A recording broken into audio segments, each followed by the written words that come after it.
You love Michigan sports. Red Wings, Lions, Tigers, Pistons, Michigan State, and the list goes on. And you love beer. Who doesn't? What if we mixed the two together?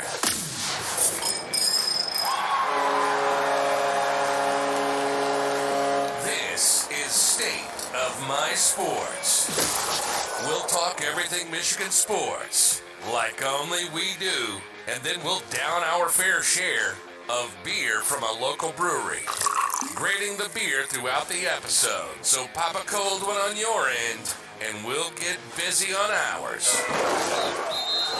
This is the State of My Sports.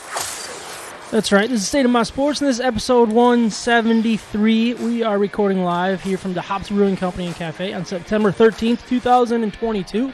We have football-packed episode breaking down the Lions game, the Wolverines and Spartans, along with some picks against the spread in our Betting Hero segment. We're actually going to also do like kind of a roundtable of the NFL talk and college football. There's a lot there, so we wanted to make sure we talked about it. So we're going to do that as well. But yeah, in our Betting Hero segment, we're going to do some picks like we always do. And, of course, we're going to drink some craft beer, and we're going to give it a grade at the end of the night. We are live here from DeHop's. Obviously, they are closed currently, but, hey, we're going to keep a tradition going every second Tuesday of the month. We're going to keep it rolling, right? Yeah, baby. So until they reopen. Before we jump in, I did want to give a quick shout-out to our sponsors that help keep this thing rolling and free for our listeners. DeHop's Brewing Company and Cafe is the official brewery of State of My Sports. BettingHero.com helps us and you get the best promotions available in the sports betting world. I'm Sam Waltart. With me today, we got Micah Smith. Yo. Travis Nickel. What's up? And John Dornboss back from vacation. Back. Texas. He's got a nice little tan there. Like, how was the weather there? Was it different? I started picking up a little Texas drawl while I was down there, too, talking about things. Weather was great. It was hot. Yeah? Yeah, mid to upper 90s like every day. Jeez. Yep.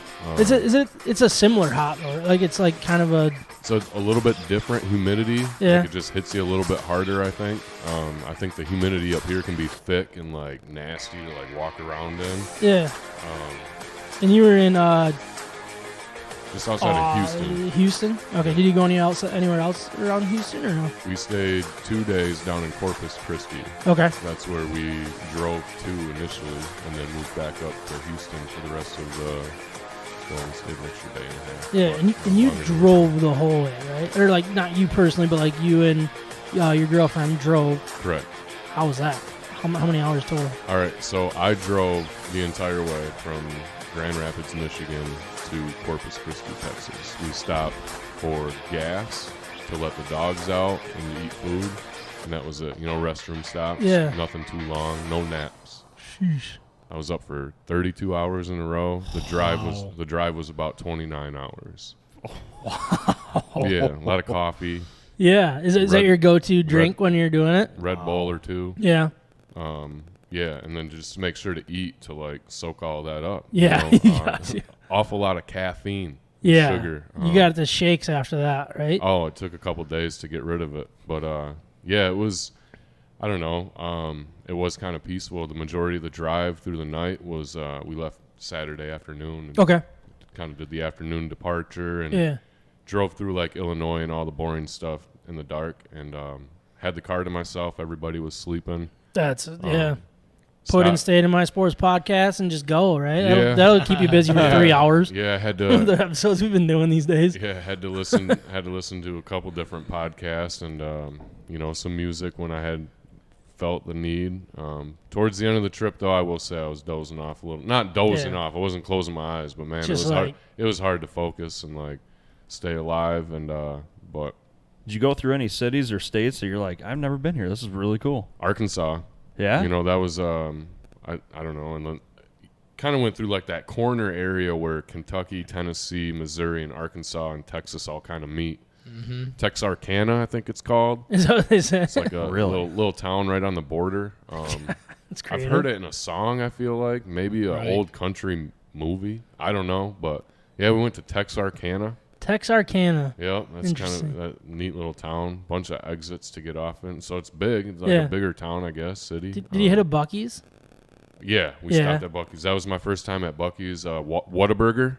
I did. Oh, yeah. Whataburger So- snacks, man. Oh my goodness. Yeah, Andrew and I Oh my went goodness. to, I will Texas. I will never eye a McDonald's burger from a distance. Yeah, good stuff. Oh my god. Oh, That was yeah. so good. Yeah, we went to Huge Texas for Andrea's 30th, and that was the biggest thing. Is like she wanted to stop at Buc-ee's, and I wanted to try Whataburger. So like there was one morning that I just took off and just took one of those scooters in Austin. I was like, all right, see, I'm going. It was a early lunch type thing, but Yeah. dude, It was a good good stuff. time, man. It was a good time. Long Yeah. week. We, like I said, stayed a little bit longer too. You know, try to soak up as much time Yeah. meeting her family and stuff, and seeing places that she grew up in and That's her cool. family all lives. Probably means a lot to her. Absolutely. Yeah, that's Absolutely. Yeah. It was a good time, man. It's tough being back. I'm not gonna lie. Yeah. And, like we got back yesterday You afternoon. and, like, enjoyed vacation a little bit. yeah. Oh, I slept so hard last night and ready to do it again tonight. Hopefully, I can make it to work on time. Yeah, tomorrow. Right. exactly. And we got Travis Nickel. We already introduced you, but man, it's been a while. I Too can't remember long. last time you've been on. It's Welcome been a back. minute. It's good to be Yeah, here. I mean, you got a new baby, a new baby girl. a new job. Yeah. How- Congrats. How's the baby man. girl doing? She's doing great. Yeah. We're life with 3 kids is a different world. Yeah. Loving it, and we're so excited to have a girl Yeah, now. Yeah, See, right. at Like, teenage it's- years, I'm yeah, a little exactly. nervous, but just wait till I don't wanna get- join you guys with it. So, Yeah, I mean, I think our daughters are still at a decent age where it's not like. I mean, obviously they talk back, but like it's not like the teenage years of girls yet that Not yet. that Thank I'm God. fearing and praying that I raised my daughter right, so she's Right. not like that. But no, we're happy for you, man. I can't wait to hold her. I know. I we cannot gotta have wait. that I happen soon. was like You- sitting there you'll this be weekend. crying for sure. I could not I needed to hold a baby. There was one couple at Condado because we had beers and bikes this weekend, Yeah. and I there was probably 3 babies, and I'm just like, all right, I can't do this. Like I need to hold one of these babies, but I held back and didn't ask random people if I could hold a baby. So hopefully this week or something I Come can. on over and anytime. He held all 3 babies when Yeah, no one was nobody there. was- Right. But Mike and I, we did beers and bikes. We had a good time with that. We huh? did, yeah. We got to watch some football, and Oh, yeah, we got to watch some football. man, That's for sure. I mean, it wasn't that late of a night. Wasn't that hard of drinking? I didn't think so. It wasn't like Sunday was a crazy recovery day for No, myself. Was it no, for you? No, not So at we got all. to watch some Yeah. football and actually enjoy it, and not be like, ugh. Yeah, kept it real then. Had a good day Saturday. Had a good day Sunday. So, Yeah. yeah, Where all did you guys go? We actually took a different route this year. So we we went. did. We started at Gray Line is where we always start, Yep. and then we went to like We went the to Custer Brew House. yeah, which is Oh, like that's new, a right? Cedar Cedar Springs Springs. like spinoff, but like very German. Yep. That was actually a pretty cool place. I like Yeah. that place a lot. Right on Bridge Street next to the Steel Cat, right across from Harmony, Mm-hmm. not Oh, yeah. Harmony Hall, but Harmony, whatever the other one is. I don't Second know. Harmony. Yep. I didn't even know there were 2 harmonies. I had no clue. One I in guess East there Town is has the to be, right? original. There has to be 2 voices to be a harmony. Hey, So I guess that's hey. probably. I wonder you if go. that's why they did it. 'Cause there was 2 Possibly. places they just like doing it. I don't know. I'll have to look into that. It's awkward. Then we did Condado, and then we Condado. did Well, one New had Holland. pizza and one doesn't. Then we Yeah, is did that what it is? the Not garage, my pizza. and then gosh, where did we go from the garage? Home? Sam's maybe? Garage. Did we? I think we went home. Oh, we went to Broadway Bar and watched Notre Dame lose. Oh yeah. We're At gonna a get into Notre that Dame Notre bar. Dame game, but like, yeah, I did not know that was a Notre Dame bar. Was it all decked out in like Notre Dame gear or anything? Oh yeah, Right? And- it was like and Christmas half decorations. Christmas, half Notre Dame Oh, decorations. still Christmas stuff up. Yeah. Boy, Yeah. They keep that year round. Yes, I they do. guess I've never been there. That was my first time, and I actually really What'd you liked think of it? I actually It's a really cool- liked it. I it's a liked cool the place. environment of it. I like it. like- I've been there during like the Christmas months where you have to like get a reservation to get in there. Yeah. Oh, yeah, yeah. it's cool. Yeah, It's doing, wild. Doing the old shot ski with the bartenders and stuff in there. It gets pretty You crazy. said it's called Holiday Bar. No. No. What was it called? Broadway Bar. Broadway Broadway Bar. Bar. Yeah. Okay. Yes. Yep. They, I'll have to remember that. I think that was one of the spots I'd sneak into during COVID. They Was had it? They had a back Like a back door, Yeah, just back door there. Broadway bar. That's awesome. Little Sneak speakeasy. into the old back door. Yeah. Hey-oh. Very nice. Well, we got a lot to unpack today. But let's start with our beer introductions. Mike, can you want to explain to everybody what we're drinking here from DeHop's Brewing Company and Cafe? I sure can. We're drinking Juicio Ball tonight. The Ice Cream Truck Classic in a glass. This creamsicle IPA boasts a tropical fruit, pineapple, orange, and vanilla aroma, leading to a smooth, full-body citrus, and slightly sweet flavor, packed with Galaxy and Mandarina Bavaria hops. I forgot how good It this beer contains was. wheat and lactose. This is honestly one of my favorite beers here, and I always forget to order it because I never think about it when it's time. But this is a good beer. This is a really good beer. What was the percentage on this one? 5.6. 5.6. So it'll get you there. 45 IBUs. It's nice. Yeah. What do you guys think so far? It looks heavier than it drinks, I feel like. And Yeah. that picture is a little intimidating. It is a little. If you want to hold that up, Micah, for the Yeah, crowd. it's a little Yeah. It's kind of heavy, Yeah. literally. But no, it's very smooth. It's and smooth. I like There's a lot going on with it, so it kind of keeps your I taste buds a little. the lactose makes a big difference, with that smoothness. I feel like when it comes Every to IPAs. beer that lactose is in, it's almost hard not to like it, Yeah. right? No, I agree. But before we jump into episode 173, I want to remind everyone that the DeHop's Brewing Company and Cafe is closed for now, but working through their staffing issues and hope to open again soon. If you are in the West Michigan restaurant community and looking for a new start in the restaurant business, please reach out to DeHop's and see if it's a good fit. We trust that DeHop's will open soon and be better than ever. And until then, we're just going to kind of keep it rolling. They're the official brewery of State of My Sports in 2020. And there's 2022. Jesus, don't want to go back to 2020. A couple years back. 2022, and don't mention State of My Sports to the partner for their discount because they're not serving anything right now. But that is the way it goes, I guess, right? Drinking craft beer, having fun, and talking sports in the state of Michigan. You're listening to State of My Sports. We're going to start with the Detroit Lions. They lost a very hard-fought, high-scoring game against the Philadelphia Eagles, 38-35. When the Lions took a 7-0 lead into the second quarter, the Eagles came back with a 24-7 second quarter, which included a pick six and a free 3 points from questionable clock management that we'll get into late in the second quarter. The Lions were outscored 38-14 in the middle quarters, but kept battling and outscored the Eagles 14-0 in the fourth to make a game out of it. Swift had a very impressive season debut with 144 yards on 15 carries and a touchdown, and an additional 31 yards on 3 catches for a total of 175. Goff went 21-37 for 215 yards and 2 touchdowns. In the pick six, I already mentioned, and was only sacked once. St. Brown led the team in receiving with 8 catches for 64 yards and a touchdown, and Chark was right behind him with 52 yards on 4 catches and a touchdown as well. I do have some stats on that next page for you guys if you want to pull any up. But starting with the offense here, it was interesting. So let's start with the first drive. I think that's what we got to do, and I have it kind of laid out, and it might be kind of boring, but this is really just the tale of a great first drive and then it just disappearing for a while. The first drive, they had 9 plays, 77 rushing yards, 8 passing yards, and 4 minutes and 42 seconds off the clock, led right to a touchdown. Drive 2, 3 plays, 4 yards, punt. Drive 3, 3 plays, 3 yards. Drive 4 was 3 plays, 0 yards, and drive 5 was the pick 6. Drive 6 was the other one that kind of ended the second half with a 10 plays, 28 rushing yards, 47 passing yards, 4:31 off the clock, and a touchdown. It was just exactly what we saw last year. The highs looked so smooth and so good, and it was just this is what we've been wanting, and then all of a sudden just see ya. It looks like a completely different team. It's ugly. I don't know if you blame Goff. I don't know if you blame play calling. I honestly don't know where to go, but it's the Jekyll and Hyde that killed this team last year that I think kind of cost this team in this type of game too. Starting with the offense, Trev, what was your thoughts on really how the offense looked? It was kind of funny, that first drive. How excited were y'all? I was out there pumped. You're all right, this is it.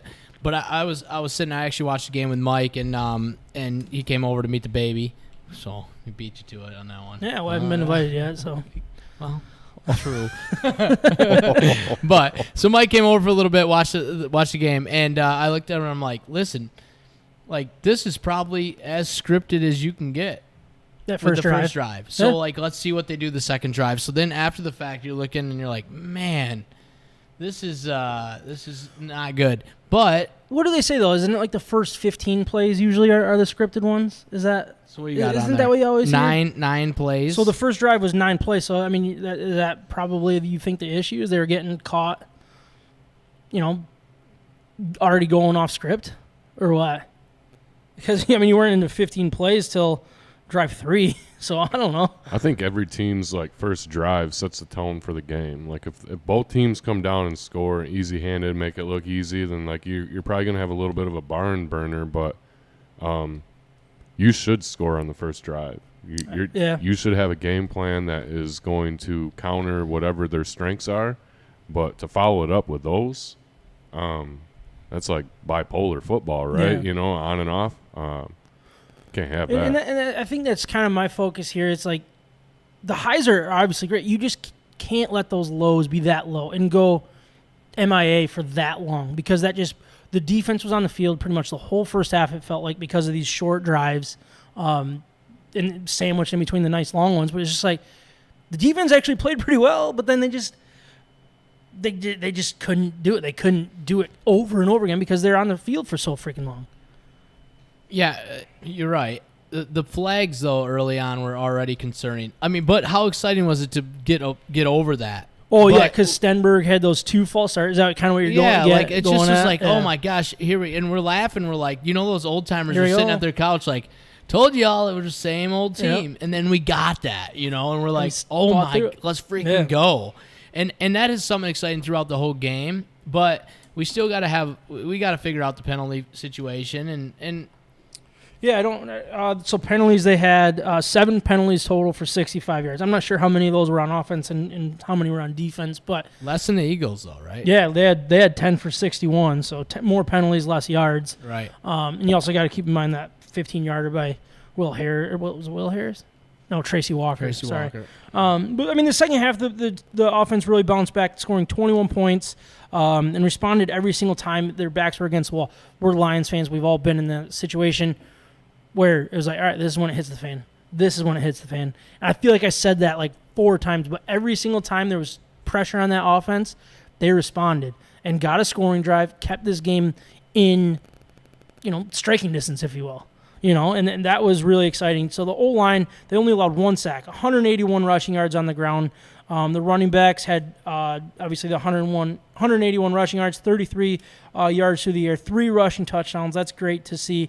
The wide receivers were an interesting point that I wanted to bring up here because, I mean, they looked pretty good. I mean, you had some decent guys putting up numbers, but the miscommunications early, I think it was Hawkinson had a miscommunication, which was that the pick 6? I think it was a pick 6 that his communication was with, and then there was also one with I think it was Cleef Raymond that he took an odd route, or I don't know. It looked like there was a lot of miscommunications, which does that kind of go back expected to the week 1. Yeah, but. the preseason and not having that rhythm. Yeah. I think some of it's that, but I was encouraged. I was encouraged by the running backs. Thought they looked good. Yeah. I mean, Swift looked really solid. What did you think about the touches, though? So 15 carries for Swift for 144 yards. Unreal. But Jamal Williams, 11 carries for 28 yards. Why is it that close? Are we already bubble wrapping Swift?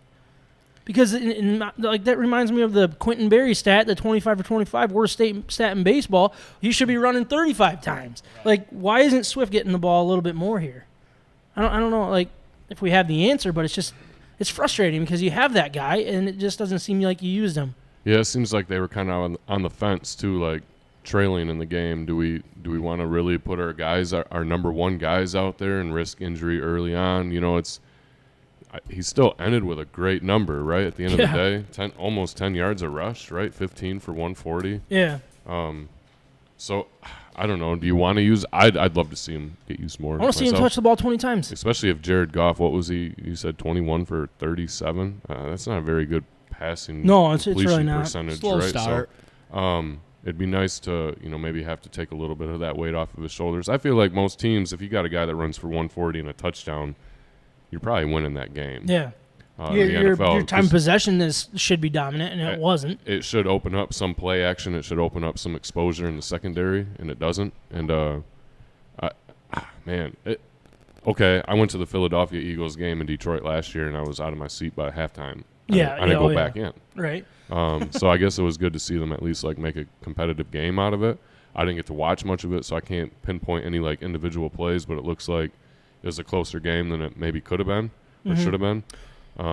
And you know, if you're losing close games, you're close to winning big games too. So for week 1, I'm excited. It'd be nice to have Jamison Williams out there too. Yeah, that's true. I do think with a healthy stud running back like that has dynamics out of the backfield, pass catchability, you got to use him more. If he's healthy, use him. And you're in a close game like that, seal the deal. That guy, you are paying that man a lot of money.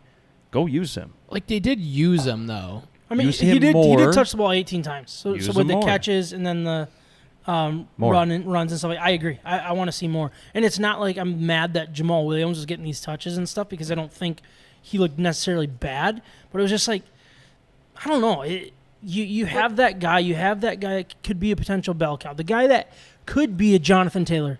You know what I mean? Like, there's no reason why we shouldn't expect that type of production. He was doing it, but it seems like it could have been even more.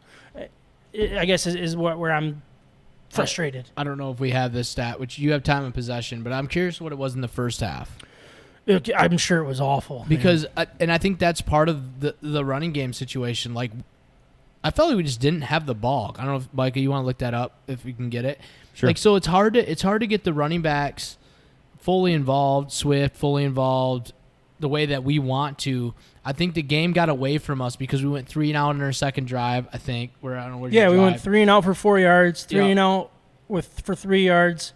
Again, right. So how hard? It's so difficult to get into a rhythm there, and then your whole game changes when you're down 17 points. Yeah, that's true. So unfortunately, we just never got to get into a rhythm like we did in the first drive. What was it in the first half? Do you have it, or is it getting there? All right, but I felt like it was definitely favored towards Philly with the ball. Did it feel like that? I mean, it definitely did. And when you're right, when you get down by a big amount, you lose sight of running the ball usually. Right. A couple more stats that I want to talk about for the offense before we move on to the defense that I thought was pretty solid was 9 of 14 on third down.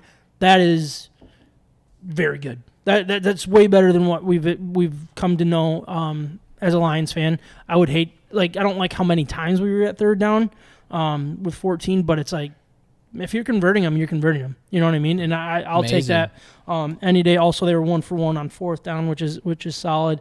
Just total plays 66. Time of possession, with how bad the first half felt, it's amazing that it was so even. You had 28-26 to the Eagles, 31-34. And then that pick six was really just a huge difference in this game.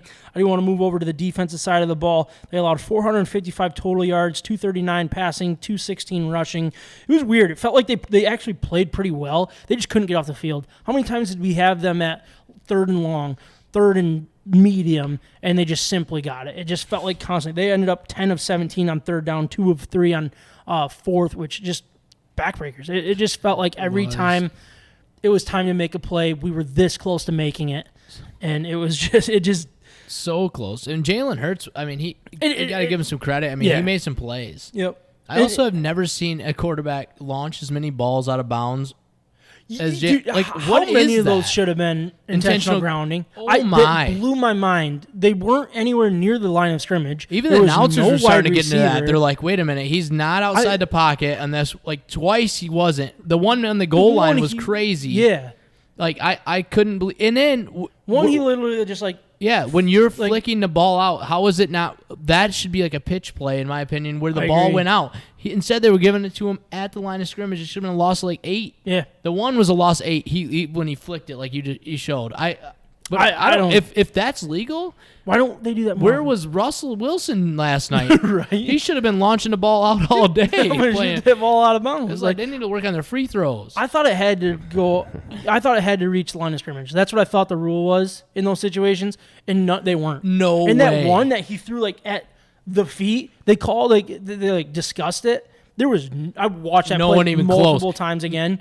there's nobody was Made near 0 sense. that ball. There definitely has to be like a rule change too, because that play you're talking where you're chucking it into the dirt at the feet of players. Sometimes there's not even a guy looking at him, and he just throws it at him because he's there. Yeah. I'm not saying Jalen Hurts. I'm saying league wide, and I feel like if your guy doesn't know the ball is in the air, you can't be an eligible receiver downfield. It bothers me. I I mean, it's one of those rules that they've found a way around.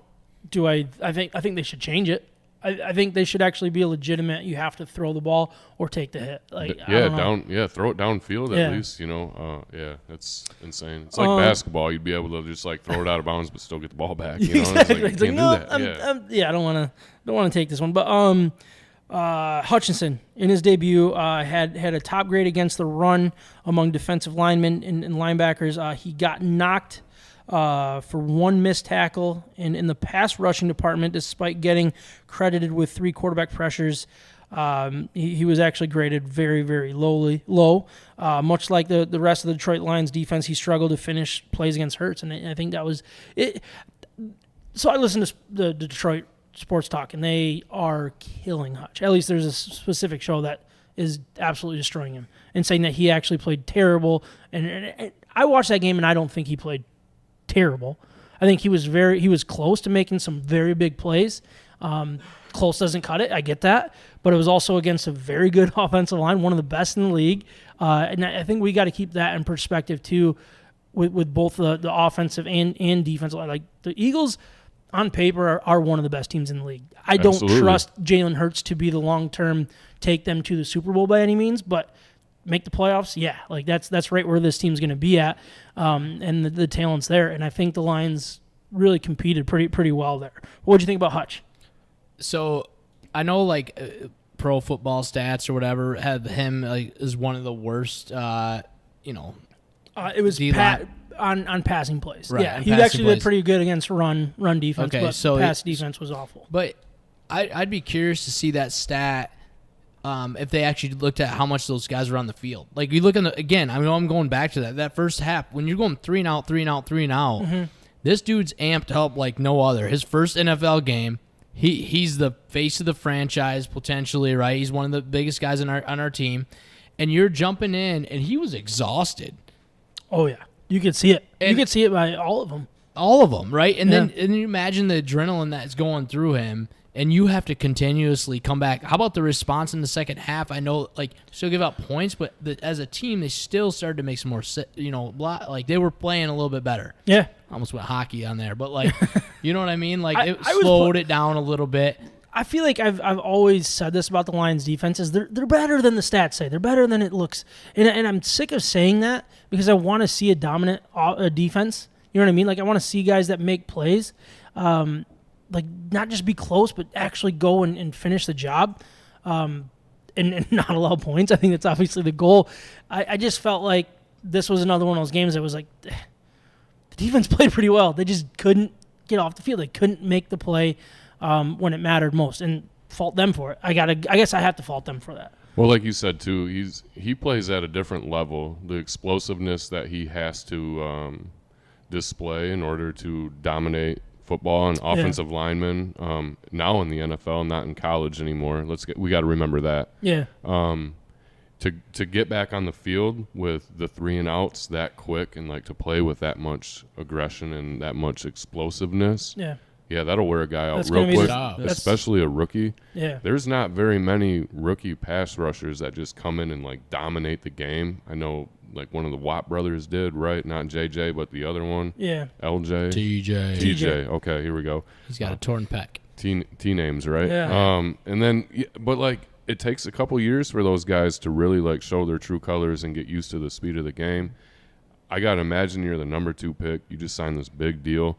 You're probably playing with a little bit of tentativeness too, like not to get hurt, right? Like that's the big thing. Like don't get hurt, don't do something stupid. You don't want to get embarrassed, too, yeah, right? You don't want to put yourself in that there's situation. a lot of pressure, and like you said, amongst with that and the adrenaline that he's got playing the first game of his NFL career, it's probably pretty easy to maybe lose that advantage in the game. That's why I think he settled down in the second half, and that's why we beat them in the second half.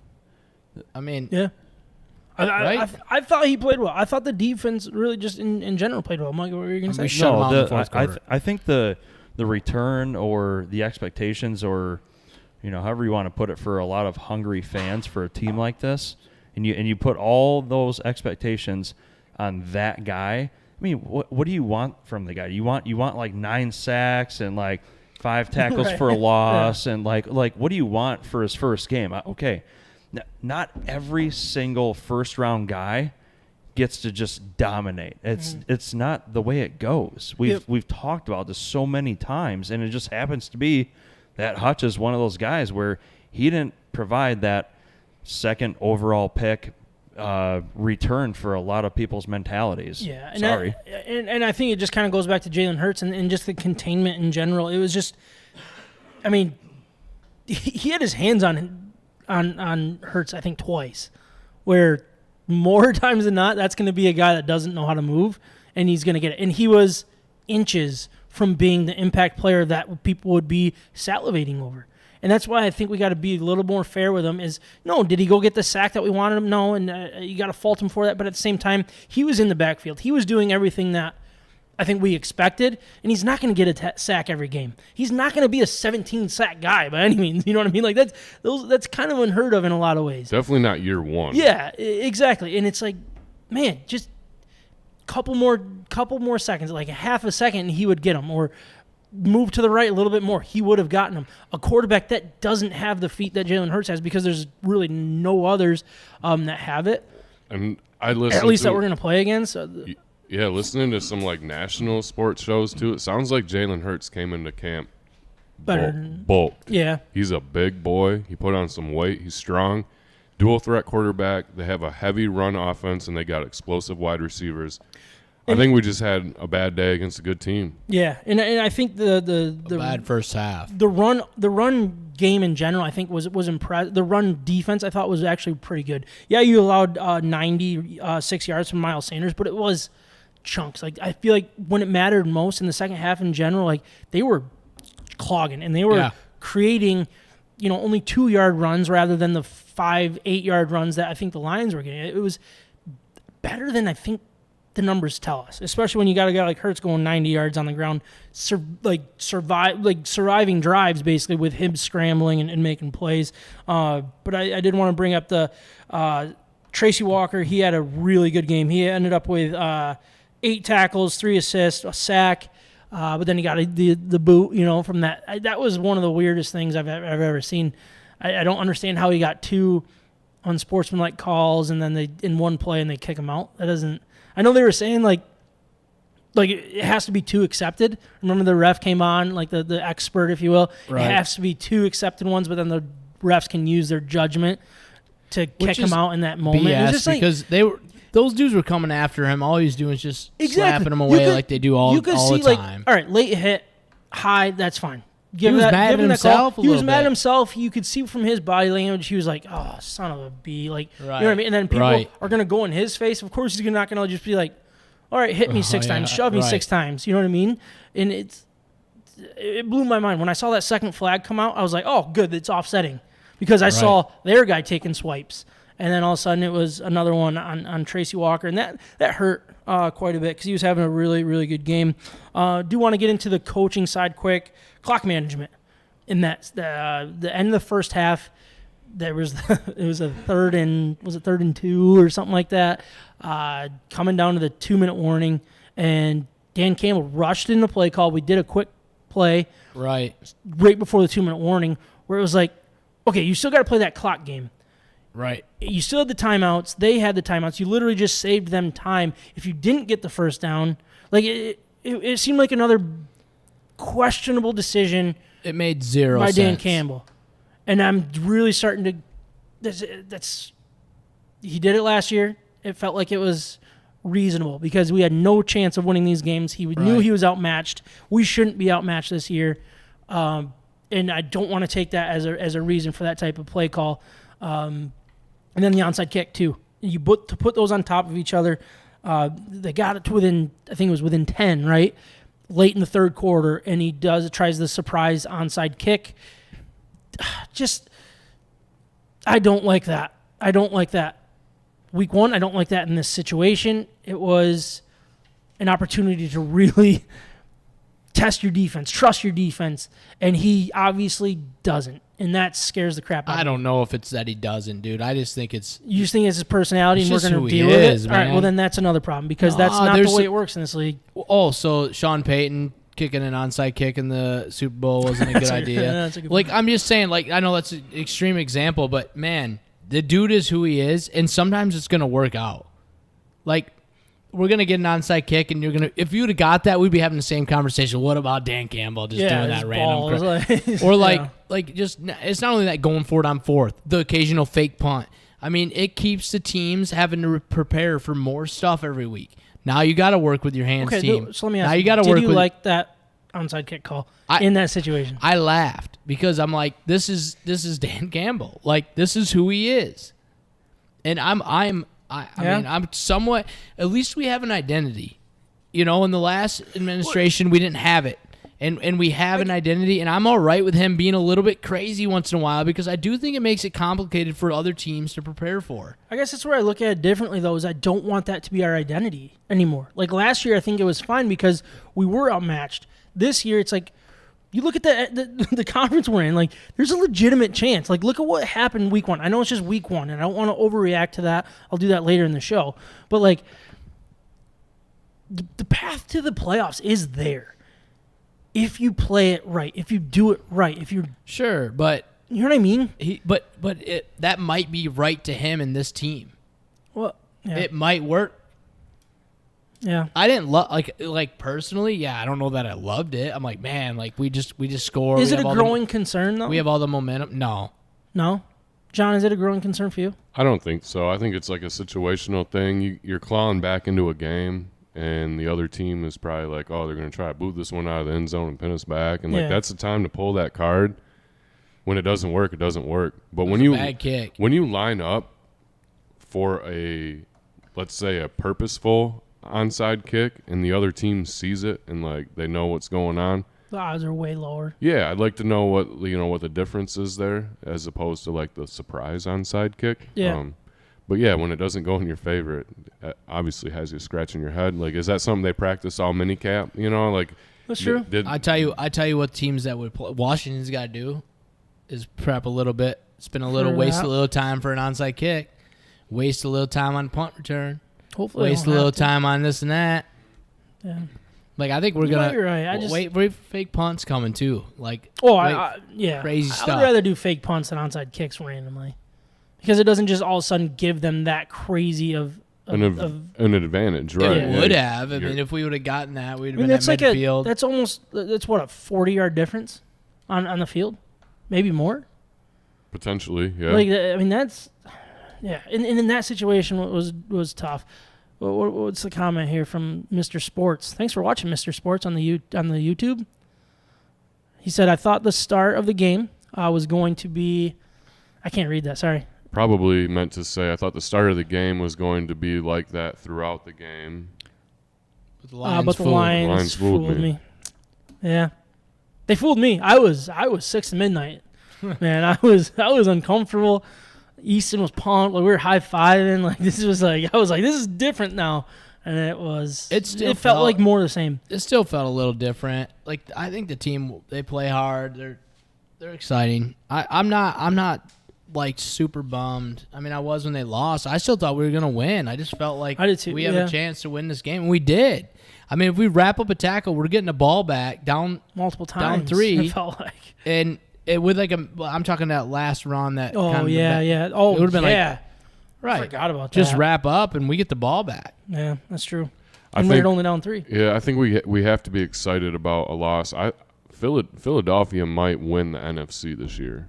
There's a good chance. That division is so weak, and depending on how they do out of conference, it would have been a huge win on Detroit's resume had they won this game. I agree. I think it's going to change things at the end of the year Yep. with that wild card spot. But, man, I think Detroit still shows that they can hang with the best of them. It's better than getting blown out last year when Philadelphia was kind of like Yeah. beginning to find that stride, you know, Yeah, and they've only added to their weaponry and everything. Too, Yeah, I mean, so. I don't believe in moral victories in the NFL. Oh no, yeah, no. But I feel like Trav's ruining stuff over here. I feel like if they come out and win next week, that becomes a moral victory. Again, you know what I mean? But if they go out and lose to the Commanders, and we're not going to get into that. We're not going to try to dig into the X's and O's and why they're going to win, why they're going to lose. But, like, if they can go out and win this game, that's great. And you're right back to you're better than you thought, I think, at this point. Yeah. We showed that we're decent. We showed that we're a good team against the Eagles, but we didn't seal the deal. If we go out and lose the Commanders, it feels like just another missed opportunity. It was like, well, there we go again. And that's what I'm afraid of here as a Lions fan. We've all been there. It's like, I'm so done going back through the schedule and being like, talked about it last week in the preview. It's like, well, if there was these 9 games that were all one-score games, I don't want to have that conversation this time next year that the Eagles were one of that one-score games that if you were to flip that, if you win 50% of your one-score games, you're actually a winning team. Rather, it's like, I'm done with that. And that's where I hope to God that this type of game does not add on to that mantra. You know what I mean? It's just going to make me go crazy like the Lions always do. If it's craft beer in Michigan sports, we may not be the authority, but we love both like a fat kid loves cake. This is State of My Sports. Oh, Lions. They'll drive you nuts, but there's other teams that I think are probably a little going wacko here.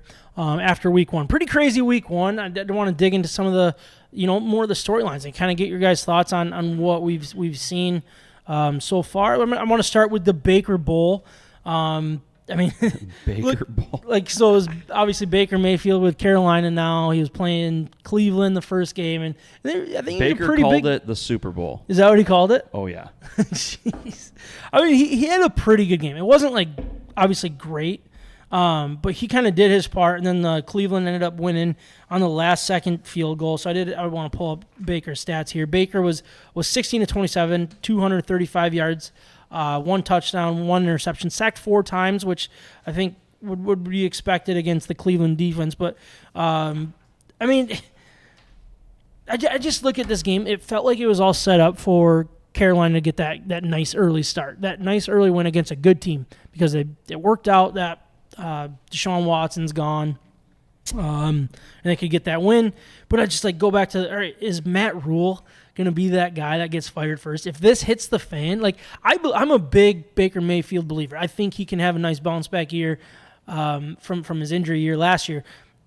But if this hits the fan and it hits the fan quick, this guy's seat's going to get hot very, very fast. I didn't pull up their schedule, but he could be on the table here for that first coach fired, right? I don't think he's a very good NFL head coach, to be honest with you. That was part of my reasoning why I didn't think Carolina was going to be very good this year. I don't believe in Matt Rule as their head coach at all. I think they're vulnerable. Yeah, so they got the Giants, Saints, Cardinals, 49ers, Rams. So, it's a decently easy schedule at least here. But if they start losing these games, it could hit quick. Yeah, they could go 0-4 for those, right? Yeah. If Daniel Jones and Saquon Barkley do what they did and play decent football, I don't know that Carolina can. Danny Dimes. But then the rest of those games, man, those are division, contenders that they got to play. I think it's just hilarious and unfortunate for Baker. The only kicker to just drop a field goal when it mattered on the entire day.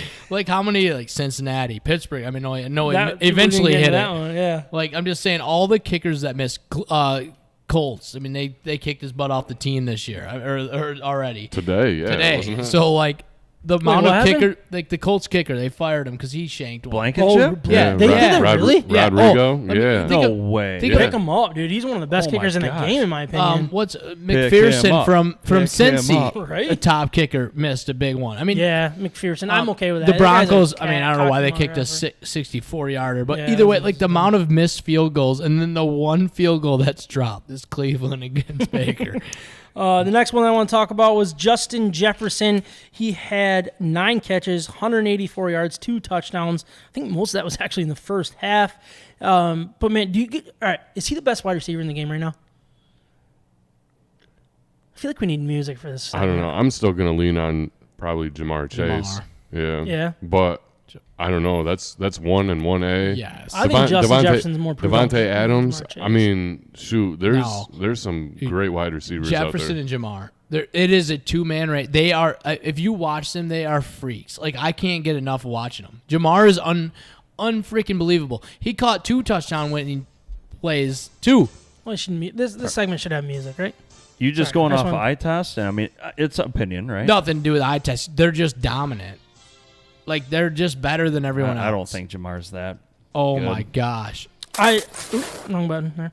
No, I would say Justin Jefferson's way better than Jamar Chase at this point. Oh my. Okay. Way better. And I don't know. This is my opinion. Are the Vikings legit? Jamar is a freak. Are the Vikings legit? Yeah. Yes. Yeah. Yeah. I'm going to lean towards no as well.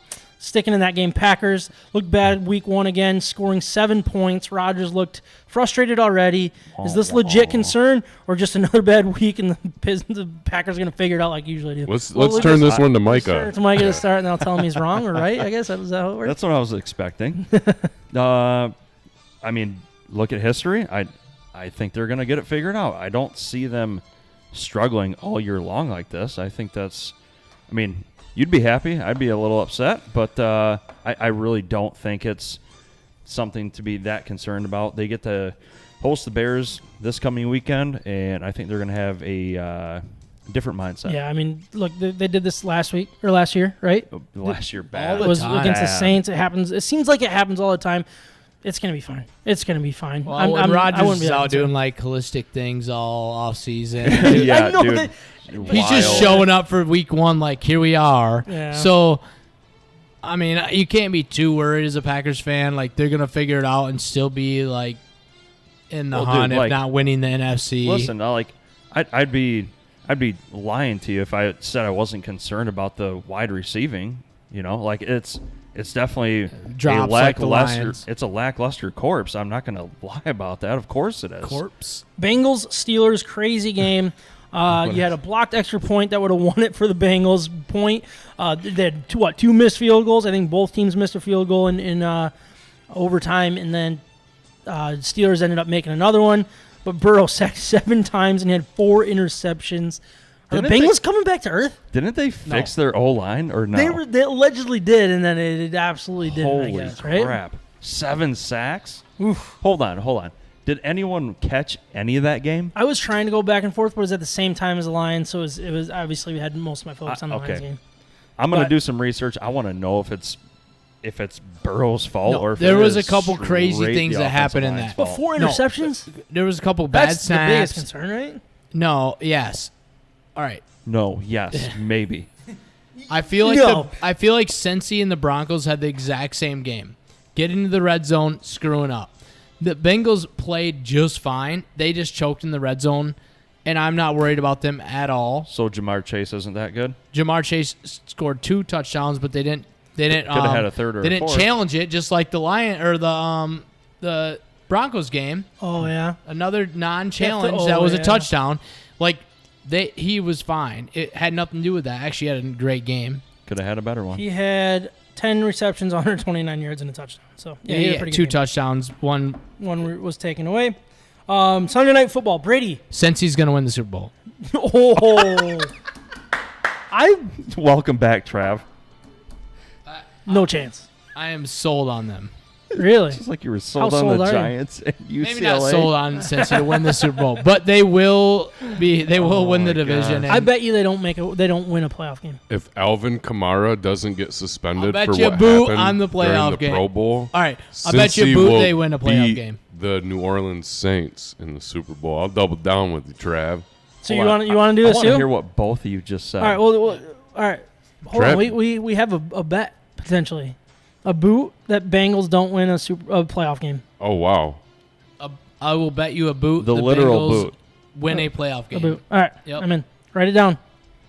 Write it down. Okay, I was just You going in on off that? of Trav's Cincy Super Bowl pick. I said that Cincinnati would beat New Orleans Saints if Alvin Kamara doesn't get suspended.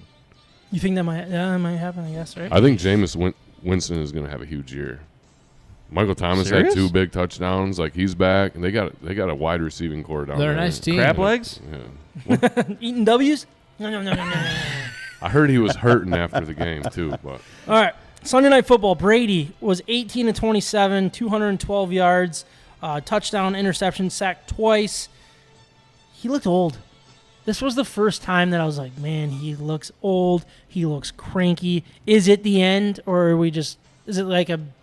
The man's got Is it like women a- problems. Is this like a pack? Yeah, He sure. doesn't have a wife right now. Is it a so- Packers thing? Like he's gonna figure it out. It's gonna be all good. He won. Oh man, I don't know. Like home life always seemed to go well and coincide with his winning. Well, I mean, Right? Rodgers has never had a good home life allegedly, so that's been fine. Well, right. Brady's never endured that. That's true. That's true. He's Cowboys. Talking about the Cowboys, they looked awful even before Dak left. Could they finish last in this division? This really, really bad division. Are they going to finish last place? They're them boys. Last place. They look like crap. I tell you what. What's his timetable? Is it the whole season? Six, 8 weeks. 6 8 to 8 weeks? weeks. I think it's 8. Yeah, 6 to 8. They didn't put him 8. on IR, I don't think. That could be close. Like they could probably tie with somebody for last place in that division. Probably the Stick Giants. a fork in but- them, baby. It's crazy. They're done. Bring They're Jimmy done. G in. 49ers and Trey Lance losing to the Bears. Yes, it was rainy. Yes, the weather was bad. But should the 49ers be worried with Lance's performance? From what I heard, I didn't watch anything on it, but everything I've heard was absolutely awful. Any concern about handing the reins over to Trey Lance yet? I like how you throw the reins in there. I mean, Oh, it was yeah. a mud bowl out there. Let's be honest. And I heard Soldier Field, Splash. right, is like the worst field in the NFL right now, and they're reconsidering like options for the rest of the season. It's that bad. Really? I Yes. think a drunk man drew the sideline. Oh, That I was saw. funny. Yeah, I saw those pictures. Yeah, floating around. I would say there's no need to worry yet. I do think it's crazy that you sit a quarterback that brought you to a Super Bowl and then the NFC Championship game for, Trey Lance. Project. We both just thought the exact same thing at the exact Oh, same I time. can't wait to talk The later. very next topic. But Michigan. True. But perfect. Right on board with it. But if he's better, there's no reason to panic yet. Did you see the game? I didn't watch it. It was an S show. Yeah. I mean, there is. So he you was gotta watch the highlights. he was 13 of 28, 164 yards, an interception, sacked Honestly twice, impressive. He had 13 completions. rushes for 54 yards. It just Dude, I expect it to look work. up the highlights. I expect it to work, but I don't know. Listen, I think San Fran needs to just get real. They need to have real expectations. Just say, hey, we're not going to be a playoff team without Jimmy G. Excuse me? I don't think they're a playoff team with Trey Lance. No kidding. I really don't. Well, Mr. Denver over here, he I just gave think me you're the look like, overreacting to what happened in Chicago. gosh. It literally, that's the type of game that could go to any team. That city flooded. they were, The city these flooded. dudes were like sliding through like tsunamis.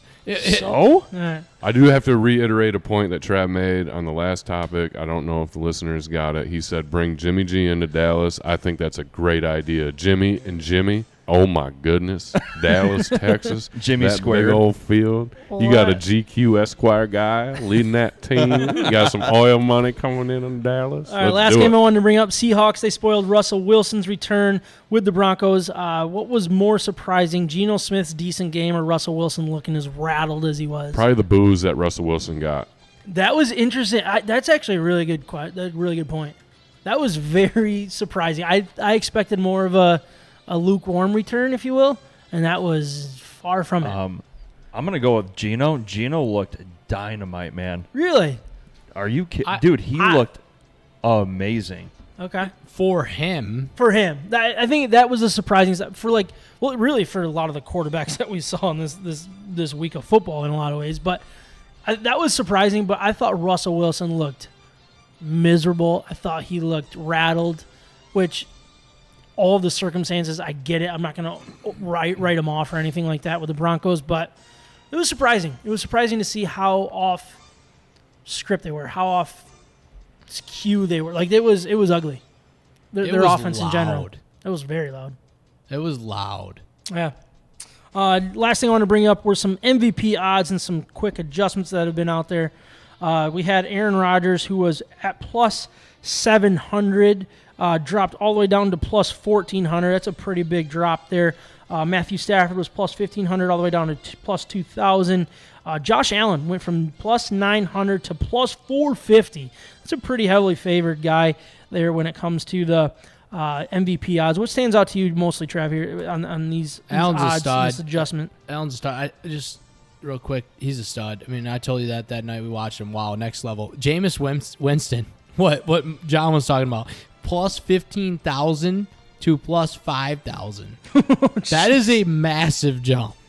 Where'd you see that? At the bottom. Jameis Winston, right? Plus to plus 15,000. I mean, that is absolute. Because I saw that plus 15,000. I'm thinking it was live when I first looked at it earlier. I'm like, oh my gosh, I'm taking it.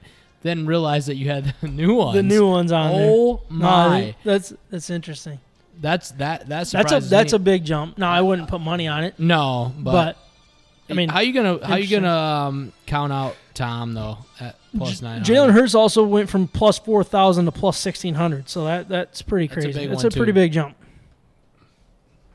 Follow us on Instagram, Facebook, Twitter, YouTube, and Twitch. State of My Sports. That is a massive jump for Winston. Holy cow! Winston going from plus 15,000 to plus 5,000. Trev's still talking. I think he thinks we're off air. Put I money think he on forgot it. his mic was still on. I knew this was in between. Well, the mic still works though. Oh, all right. We don't have those buttons anymore. I got to get those things fixed. I got to send them over to my dad's. Getting over to the Michigan game here.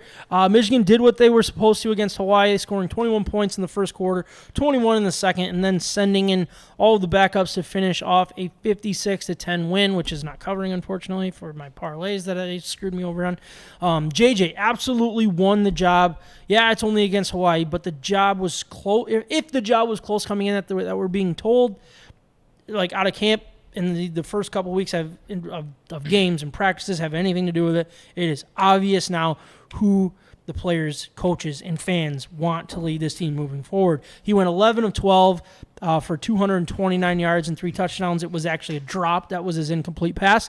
It was clean. It felt different. It felt like the missing part of a potential. The last piece of the puzzle was put into place. I would say that on last year's team. I'm still not sure about the defense. I want to see them be tested. But, yes, I feel like that's kind of where I'm at, too. And I don't want to tell you you're wrong, but you know what I'm saying? Like, But you do. It feels like if this JJ was there last year, and I'm okay with being like not giving the reins a true freshman in the moment, and I doubt we get to where we are with JJ last year. But it's time. It is completely obvious. It's about the timing. It's a dominant offense ready to go. Yep. And it is absolutely time to make this happen. The key moment to me was late in the second half. I think it was 35-0. Correct me if I'm wrong. Jim put Cade in a drive, 3 and out. Very next drive, they put JJ back in for the last possession of the half. He went down, scored another touchdown. That was it. I mean, I hate that it was like I had to see Cade struggle. Cade fail in week 1 and week 2 for me to be okay with this change. But it's so completely obvious now. And I feel like I wasn't cheering against Cade necessarily, but it was just like how it was all unfolding is a very, very difficult decision. And I don't know. What are your guys' thoughts? And then I'll finish up my thoughts here. But I mean, I feel bad for Cade. I do. I kept saying that, and I kept being told I was wrong to feel bad for him. And then I started thinking, should I not feel bad for him? Well, you should still feel bad for him. Like, the dude is good. I mean, he brought us to a Final Four. Yeah. He was a big part of that. But he would start for 99% of the teams in the country. He would. And would. I guess you're right. All right. Like, I'm just happy that Jim made this decision for the better player. Yep. Because Clemson had to do it. Alabama had to do it to win national titles. I mean, Alabama shut down, Jalen Hurts, who we just talked about as being the stud against the Lions, to bring in Tua, who sucks, but bring in Tua to win a national championship. Clemson brought in Trevor Lawrence and replaced whatever that dude's name was, who brought him to the final, like to a playoff game, maybe in the national title. Can't remember. Yeah, I think he might have lost the national Another good player. So, like, he might have actually been the one that had the lead, and the one they switched it to from Jalen to Tua. Oh, is that what it was? He might have been the quarterback at that point. It might have been Oregon. I don't remember. So the point is, though, like, I think JJ can win us a national title. I don't know that Cade can do that. Cade can get us around. He can win us games. Yep. JJ maybe could lose us games. I don't know. He's maybe not as, like, consistent, but JJ is unbelievable talent-wise. Just watching him throw the ball, you get excited. It's zinging it. Look, it's not like we lost to Georgia last year because we didn't have JJ in there. I'm not saying that, but I 100% will say we will not win a national championship with Cade. Like you said, maybe. I believe that is a fact. Yeah. Well, I think that's the difference. I can get on board with that. Between Clemson winning and not winning. Like, Clemson having Trevor Lawrence gave them a chance. Alabama still had the best players, like, across the board, right? I mean, Clemson had some really nice players, don't get me wrong, but they had a game changer at quarterback. We have a game changer at quarterback. We are not going to be able to match up 11v11 against Bama, Georgia, these top teams. But if we can get close and then have a quarterback that can make enough plays, let's go. Having someone as dynamic and as dangerous as JJ is on offense every game gives so much unknown to an opposing defense. It just opens up so much playmaking that can possibly happen. It opens up everything. It opens up the playbook. It opens up more downfield. It opens up more running backs. Plays. It opens up the QB run. It is unreal. And I don't want to even just focus on that wrinkle. I feel like everybody's like, well, he's the dynamic guy that can actually run. Well, he also has a better arm. And we have all these great receivers that want the ball. Like, otherwise, see ya. And even Edwards, like, that's his boy, his best friend. I mean, in the backfield, like, that's going to – I can't wait to see his development in this. I mean, I know Blake Corum's awesome, but, like, watch out for Edwards, and because they are boys. So now you have another back that's pumped and ready to go. But I really do think the receiver thing is a huge deal, because at what point do some of these guys say, man, like, I'm blowing it here, I can go somewhere else where people are going to throw me the ball. Yeah. And now you got somebody that can throw you the ball. You have a very talented offense that nobody really knows about because our receivers of the way we just did it on the ground. We did it on the ground last year. It was the Haskins and Corum show, right? Right, exactly. And now it's going to be, are we going to find that number one wide receiver that can be a top, third round pick? Which we got, like, we have no shot of figuring that out that are with a guy like Cade in there. Is where I'm at. Like, we can can find a guy that, like, it opens up the offense, and I think that's plenty enough. We don't want to get into the game. It is really truly about what we've learned from JJ. And look, you can. I agree. It's just Hawaii. I'm not going to, like, vote him for Heisman or anything like that. I'm not on that boat like that he's the greatest thing of all time or anything like that. But he did what he should have done. He did what he should have done, and we saw Cade not do what he should have done. Exactly. We saw Cade struggle against those same players with the starters. Like, before they pulled out the starters. I'm not as worried about that one series. That's that's tough to say. It's not necessarily, but it's not just that one series, but it's what we saw last week, what we know from last year, into Cade what had we saw more in than that one series. Well, he had the one. I think it's the one series. Brutal series. Yeah, but then he was brutal. True, for I know. Series but too. He's pissed and he's mad. And I get that. Tons of I pressure. would be too. He's competitive, right? Yeah. I don't know. It's just it's there what it is. I don't think anybody can disagree with this decision right now. No. Is he the best backup in college football? Possibly. I don't even think so. I think so. To win a game, like, and you're throwing. I mean, think of some of the dudes we threw in back in the day when we had to win a game. Let's not go back to some of those names. John O'Corn. Oh my gosh. He almost beat OSU. All right. I mean, all right. So now what? Right? Like, where is this team at? Like, where are these fans gonna be at? Because I feel like what has happened is you reopened up that door for the 50-50 Harbaugh haters. There's no 50-50. The fans and the team is behind JJ. But I am telling you what, as soon as there are losses, as soon as there are turnovers, as soon as there are close games that shouldn't be, if that happens, I'm not saying it's going to, but if that happens, get ready for that train to be coming, because people are going to be furious with that decision. You set a guy that brought you to the playoffs, a Big Ten championship, first time you guys did that in how many years? you sat him and moved on, and that's your fault. I don't think that it. I don't. That's ridiculous. I want to just kill that argument now because there will be some bumps. Yeah. We still are dealing with a true sophomore quarterback. I mean, yeah, it's a pretty easy schedule and all of that stuff, but there will be bumps. He's and I think gonna go off. I'm just so glad that Harbaugh finally made that decision, right? Yep. Like, a lot of people are questioning the decision. Like, why do that to your quarterback that won you Big Ten, got you to the playoffs? But it's a new year. Inside of it, people that believe in Harbaugh are like, finally, this was the last thing that Harbaugh has never done was make a decision, make a tough decision, hurt the feelings of somebody. Like that's actually a really big deal. Yeah, and I'm it is. so glad that it finally happened because I could have seen him going the other way and I would have tried to defend that one, but still been pissed that he didn't do it. You know what I mean? Like it would have just been like all those things. Like I get it, but still he should have done it. And he freaking did it. And I love that. I think he made the right call, and in the end, come after this season, it could very well happen where one of these two decide to transfer. And which one would you rather have transfer if you had to choose? I would That's a rather great take point. it. That's a great point, Micah. That's a great point. Yeah. Like, as much as I believe that JJ wouldn't transfer if Cade had the job the entire year, that's great. But in the end, I believe one of them is going to transfer. And who would you rather hang on to as far as ceiling goes? Who's got the bigger ceiling? And I think it kind of plays into a role of the recruiting side too.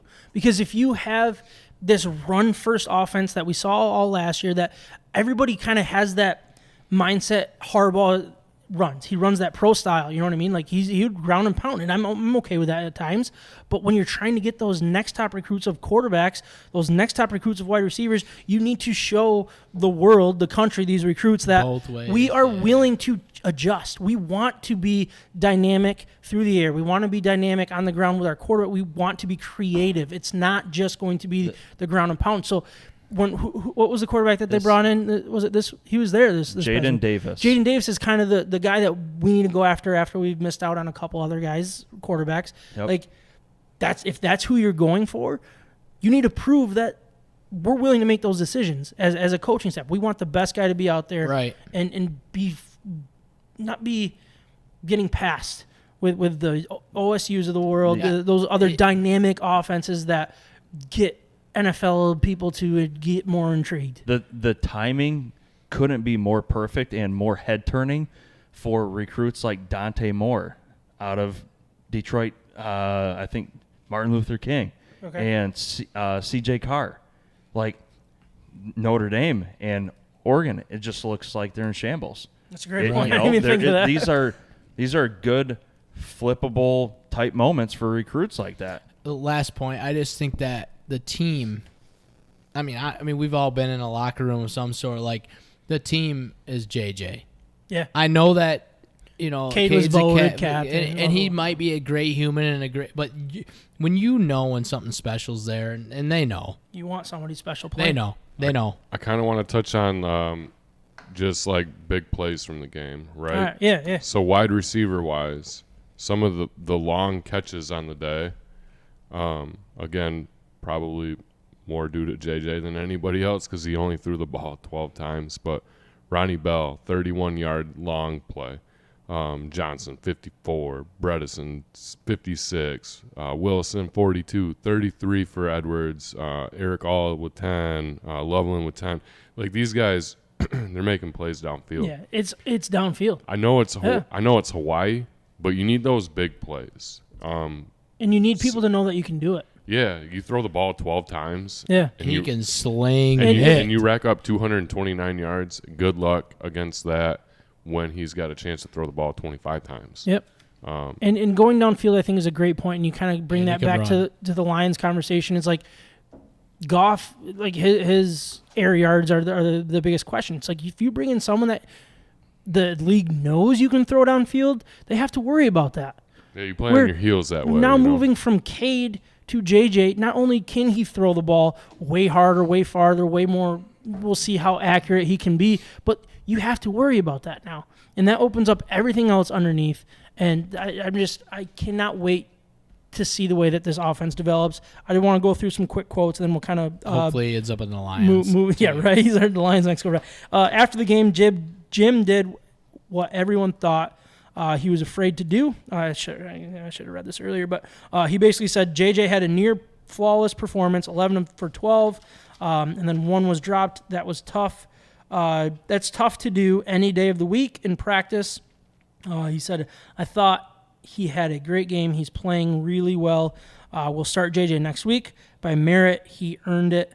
That's by performance. That's by merit. And I think that's great to see. Now that we know that it's by merit, that it's by performance, you can't question it nearly as much as I think if he walked into day one and JJ's a starter, that looks way worse than what it does in this scenario right now. Yeah, that's going to speak to the aforementioned fans that are going to be, down your throats if they take on a loss or two and don't make it to that Big Ten title game. You're going to go, you know what? At this point in the year, you cannot tell me that we're going to stick with Cade and not go with JJ. It's eye test. It's so easy to see right now. Yep. I can't wait to see how it develops. So hope he stays healthy. From the Red Wings to Michigan State, we're talking about it. This is State of My Sports. Michigan State took care of business, putting a beat down on Akron 52-0 behind nearly a 500-yard performance and 4 fumble recoveries, 2 by back-to-back Big Ten Defensive Player of the Week Jacoby Windman. They really took advantage of short fields and piled on in the third quarter when they scored 28 points to extend a 24-0 lead to 52-0 where the game ended. Even with the 52 points, I think something still doesn't seem right with Peyton Thorne. I think that's a concern heading into this Washington game. He went 18-28 for 212 yards, no touchdowns, and 2 interceptions. Noah Kim had to come in while Thorne was being evaluated for an injury and had the only touchdown pass to Trey Mosley. Reed had 6 catches for 76 yards but left the game a little before halftime after he went down hard on his back and didn't come back to the sideline. On the ground, Jalen Berger led the way with 17 carries, 107 yards, and 3 touchdowns, but Broussard had an additional 81 yards on not 51 carries. I doubt that was the case. It was probably like 15 carries is my guess, and 2 touchdowns. The blowout allowed Michigan State to distribute the ball on the ground, giving Collins 8 carries, which yielded 57 yards and a touchdown. Hauser had a carry, and Simmons 2. This running game is really important for this offense to get back to where they were last year. Like I said, there's something off. I can't put my finger on it, but as soon as this running game continues to build and continues to be a threat, they're going to get that passing game figured out. I don't know, what were you guys' thoughts on the way that game went? Because I was sitting there watching it, and I was like, this game, 52-0, blah, blah, blah.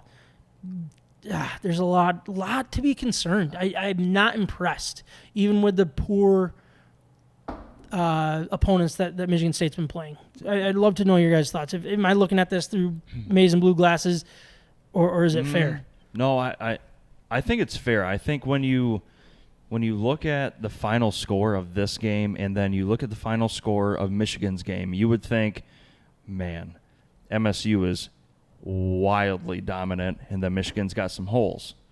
If you actually go and watch those games, watch the first quarter, you watch the first half, you kind of think deeply about like what you think of each team's first half.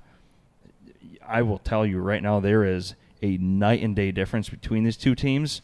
And that final score doesn't indicate what had happened in that game, because I watched the MSU game and I was concerned. In the first half, you're only up that much on a team like Akron. Mm-hmm. And honestly, their quarterback was moving the ball extremely well before he got hurt too.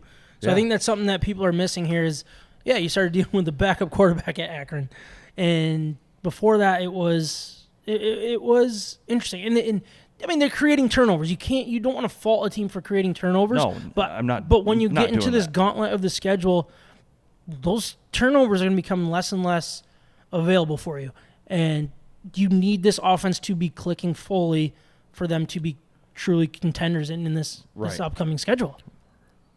It was 52 Did you watch it? to nothing. Did you watch it? I understand. I watched about one quarter, the second quarter with my nephew. So the second quarter, which they didn't look outstanding. I'm not saying they did, but 52 Look, to nothing. 52 to nothing against anybody is impressive. But when you get Like into they're not no joke. I when you mean, get Nebraska lost to mother effing Georgia Southern. Are we comparing Michigan State No. to I'm just to saying, Nebraska? like, Are we comparing Michigan State to last year's Michigan State that won 11 I don't games? know what we're comparing. That's what them I'm to. trying to figure out. I think it's a 3-team race between Michigan, Michigan State, and Ohio State. Yeah. Do you have another? I don't So, think team? From what I've seen, I think Ohio State is good. I think Michigan is good. We will learn if they're going to be great. I don't know that Michigan State's good. I don't know that Penn State's They're definitely good. better than any other team I've watched in the Big Ten by far. I'm not comparing it to anybody else in the Big Ten. And I'm comparing it to Michigan State last year, and something is off. And this team compared to last year's team is because of basically where I'm week at. one. No, because of the week 1 and week 2, and when you watch the whole game, you can see that something's off. I only watched one quarter, so maybe I'll have to go back and watch the rest of the game. But it's 52 to nothing. Yeah, but when you're starting quarterback, what was the stats? I already read them, but it wasn't pretty. So he was 18 of 28 for 212 yards and no touchdown. Is that comfortable? He threw the ball 28 times and only had 212 yards against Akron. That, I think, is concerning. He looks bad. Those are looks Cade numbers. off. Look, as good as his offensive Cade line, won a Big Ten championship good as this- and as brought good- us to the Final Four. as good as this saying. offensive line looks with the running game, and I think what they're doing, like the Berger Broussard combination, I think they're doing everything that they can to replace Kenneth Walker, and I think it's great. But that offensive line in pass defense or pass protection is still one of the worst. I really believe that. Listen, It is not good. there's only a 2-spot difference between Hawaii and Akron in ESPN's FPI. Trust me, Hawaii is the worst team Yes, in I the agree with that. entire No, We agree with that. country ever. I understand. You're still in the bottom feeder section with Akron. And when you're not up a wildly dominant number like that, With 4 turnovers. like you have your starting offense out there and your starting defense up against an I've Akron heard- team. I've heard many state fans say the same thing. Like, it feels good to beat a team 52-0, but man, it is not comfortable heading into what we're going to be heading into here soon. So, especially with the injuries, I mean, you got Snow obviously out for the season. Still questions around Xavier Henderson injury, and then add Jaden Reed to this list. Tucker said Jaden Reed is sore, but will be ready when he feels ready. How comfortable do you feel with your really only proven wide receiver? I really like Trey Mosley. I'm gonna throw that out there right now. I like what he does, but without Jaden Reed, you may got Trey Mosley as your number one. That's scary, especially with the way that this quarterback's throwing the ball. You're going into Washington, then you're hosting Minnesota, at Maryland, against Ohio State, Wisconsin, and Michigan, all in that gauntlet. This is not a good time for them, and they're going to prove it.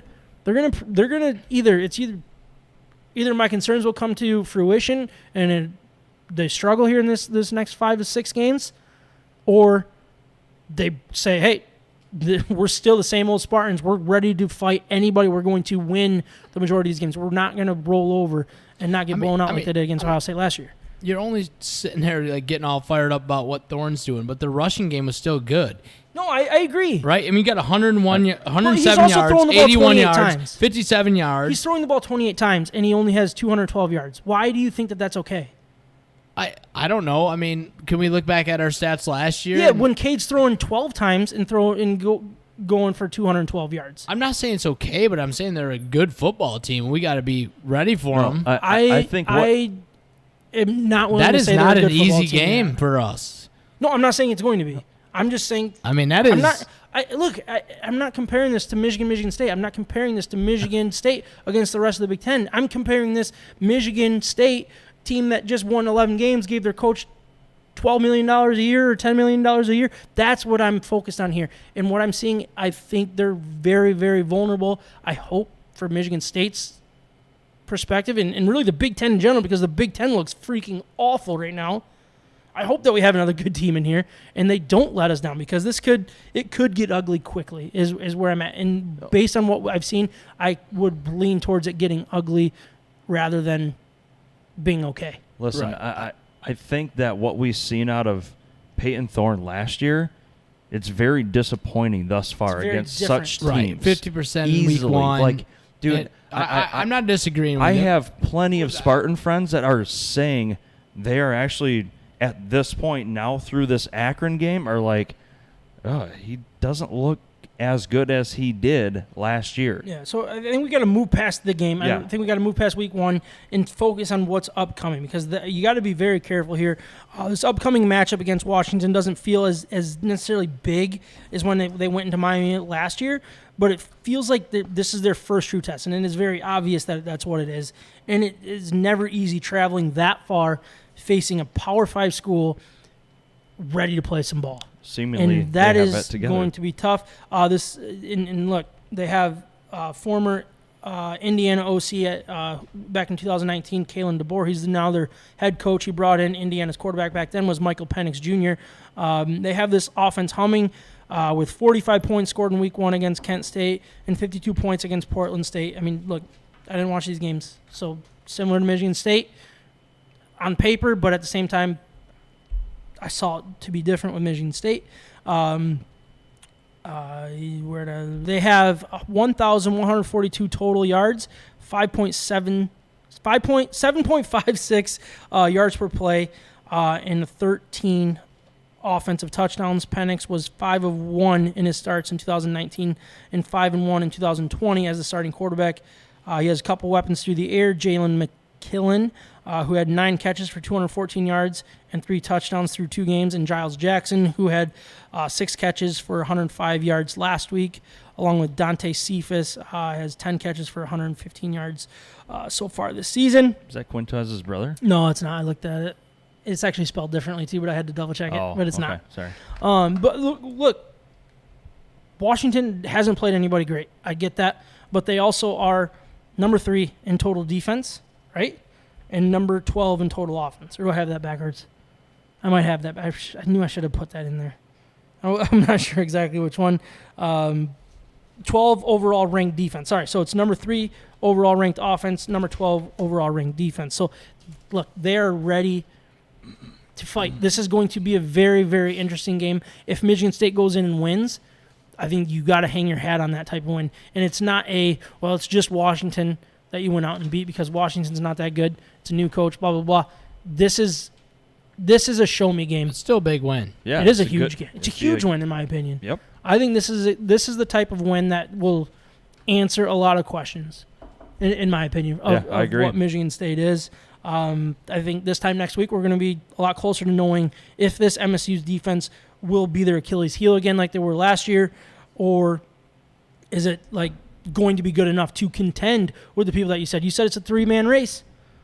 I think we'll know by the end of next week if it is a 3-man race or if Michigan State isn't nowhere near. Could they upset Michigan? Yeah. Could they upset Ohio State? Rivalry games, Possibly. no matter what, yeah. But they could also go out and lose to Minnesota. They could go out and lose to Penn State. They could lose to Wisconsin. Like, that's where I'm more concerned that I still feel like the bottom could fall out just as easily as they could contend.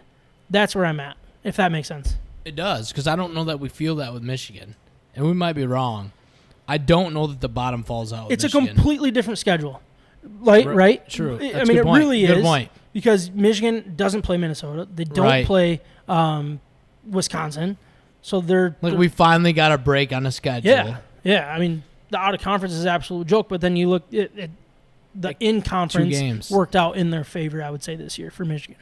It's gonna be fun. It's gonna come right down to the end. Yeah, I mean, talking about the defense here, again, not against high talent, but they have the 12th overall ranked defense and have allowed only 471 yards, 235 per game, 2 total touchdowns against, and a 3.96 yards per play. They're stout. I say keep an eye on Braylon Trice. He seems to live in the backfield. He's the guy that can really put some test on this Michigan's offensive line that I think could be still a questionable team. But, I mean, just looking at the gauntlet here, you got Washington, Minnesota, the Maryland one, whatever. We'll see here very soon if they're going to be any good. But then you got Ohio State, Wisconsin, Michigan. Man, it could hit quick, or they could really put some big numbers out there and be a contender. Are you kidding me with Minnesota right now? Well, they're number one in both offense and defense. Are you freaking kidding Against me? bad teams. I'll say it. Right, but everyone's been playing bad teams the first couple weeks, yeah, right? Yeah, that's true. That's very true. Moving on from Michigan State, we're going to talk just some college football. Again, I had to throw some music in here. I want to keep this somewhat quick as much as we can. Start with Nebraska. They lost to Northwestern week 1, 31-28, beat North Dakota 38-17. And last week they lost to Georgia Southern 45-42. Scott Frost has since been fired. Worst college football hire since Charlie Weiss? Is that a fair question? Is that a good comparison? Oh, I think it's, yeah. Worse almost? Oh, it's worse. Yeah. You kidding me? So I did find some interesting numbers here. His buyout was going to drop from $15 million to $7.5 million on October 1st. But they said, it's worth it. Let's do it now. Let's do it a couple weeks early and pay you double. Yeah, Ouch. make a statement, you know? Unreal. They're now paying Scott Frost $17 million, Bo Pelini $6.54 million, Mike Riley $6.2 million, and Bill Callahan $3.13. Once you add it up all the buyouts paid to the basketball coaches and other staff, Nebraska easily passes the $50 million mark in buyout money alone. They got Kansas State head coach Lance Leipold, Kansas State Chris Kleiman, Iowa State Matt Campbell, Mickey Joseph are all part of the conversation. Who's going to be the interim head coach? Do you have any surprise guys that you're keep an eye on them? Cue up the Urban Meyer rumors, right? Just gonna say but I don't think I think he's waiting for our next guy to. You know what? S the bed. You know, I don't know. The one that came to mind was Matt Rule. I brought him up. If it fails in Carolina, will he come back to college? Is the Big Ten a good fit? I don't know all of those details. I don't know his ins and outs, where he comes from, all that stuff. But that one's interesting to me. John, you were about to say something. Sorry. Was he in Oregon, Matt Rule? I think so. No, he wasn't. Oh, he's at Baylor. Baylor. Yeah, Baylor. Yeah, okay. Yep. So. I guess the only thing I have to take away from this topic, Nebraska, that is maybe the price of corn has gone up, and the Corn Huskers can afford a $50 million buyout. Usually it's the oil are the people that are I got plenty of money. Cow. Is corn that valuable? Yeah, I don't know. But what's left of that university, Are they raising meal plans or something for the freshman dorm rooms? I don't know. It's crazy. So a name that's interesting to me is actually Jim Knowles, the DC for Ohio State right now. He was at Oklahoma State, kind of over in that part of the country there. Maybe he wants to return there, cement his legacy over in that central part of America. I don't know. What about Gaddis? I don't know. He seems like a crybaby. I think he'll stay where he's at in South Beach. Did you see Sue said he wanted to come I on did coach? see that. I was no. What's he just going to do, threaten everybody? He's going to stomp on them? They're going to be all right, you win. They might need that. All right, next topic here, quick, was Marshall. They went into South Bend and were paid $1.25 million to beat the Irish 26-21. They were 20.5-point underdogs. Went into the year saying, I wanted to see it to believe it with Marcus Freeman. Here they are. He's 0-3. Look, what he's doing in recruiting is impressive. But, man, is it a concern for Notre Dame fans? I texted one of my few Notre Dame fans. I should have texted Justin. But I text Colin. No response. Oof. I don't know if he's still alive. He might have a bottle in one hand, Bible in the other, you know? I don't know if it's too early for that or not, but JMO in one I hand, don't know, pickle like, juice in the if other. you were a Notre Dame fan, would you be a little nervous yet? A little bit. Yeah? I mean, Marshall. Marshall. Well, do they go 0-4 under him? Who do they got this week? I don't know, and it doesn't matter. Like, I'm going if- to take Notre Dame minus -1 million this week. I think they're going to destroy whoever they have. I don't know who it's going to be, but they also lost their quarterback, so I guess I should be a little nervous about that one. But It might be a blessing. for what? He To was lose your quarterback? terrible. Yeah. I Anyway. thought. All right. Texas A&M also paid a good price here. This one was to App State. They paid $1.5 million to come to College Station and beat the number 6 ranked Aggies 17-14. They were a SEC 18 strong, baby. They were 18.5 point favorite and didn't even score 18.5 points. A couple absurd numbers that I want to pull up here. App State had 22 first downs to the Aggies' 9 first downs. 9. That is terrible. And had the ball for 41 minutes and 29 seconds to the Aggies' 18 minutes and 31. Absolutely controlled the ball. Aggies brought in 8 5-stars, 24 stars, and had the highest recruiting class in 2022. Also had the 9th rated recruiting class in 2021 and the 6th rated in 2020. Is this just a complete fluke, or should Jimbo be a little concerned? transfer button, Yeah, is that- transfer right? button. I'm sure Mel Tucker's on the phone with all these guys. Hey, what's Right. going on over there? Yeah. You sure you want to be part of that one? Want to Come be on down there over. in the south? It's certainly not a good look for Jimbo. Not at all.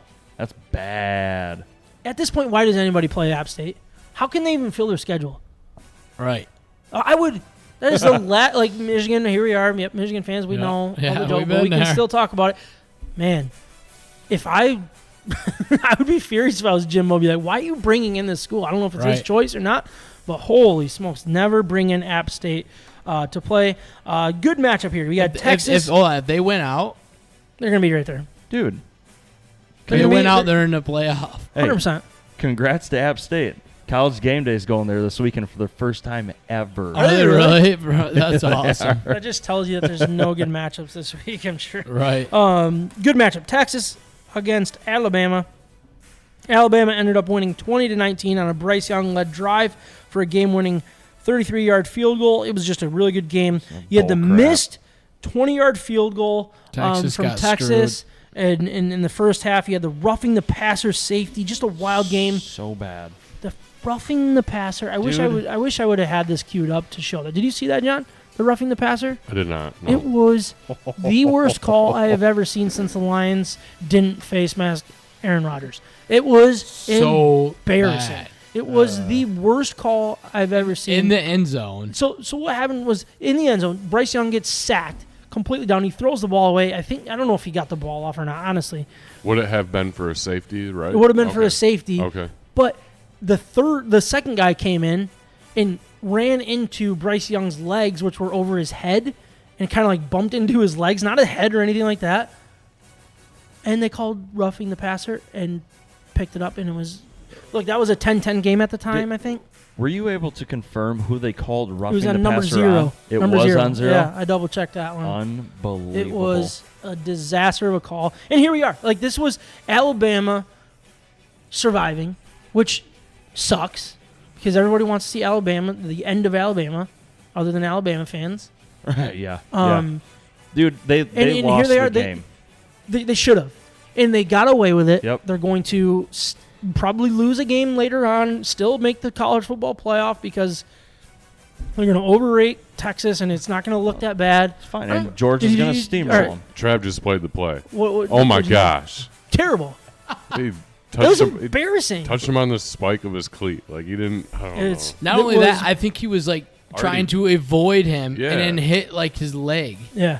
Like the dude that was coming in hot, Yeah, it was number everyone's 0. all like, "Oh, like he came late." No, he was trying to dodge the dude and wiped his legs out on accident. Absolutely insane. I thought it was on the guy that threw Bryce Young. Threw him up I thought and over maybe his that's what they body. called, Right. but it wasn't. It was the third guy into the play that barely even touched Okay, so you were Ridiculous. watching it. So what did they call?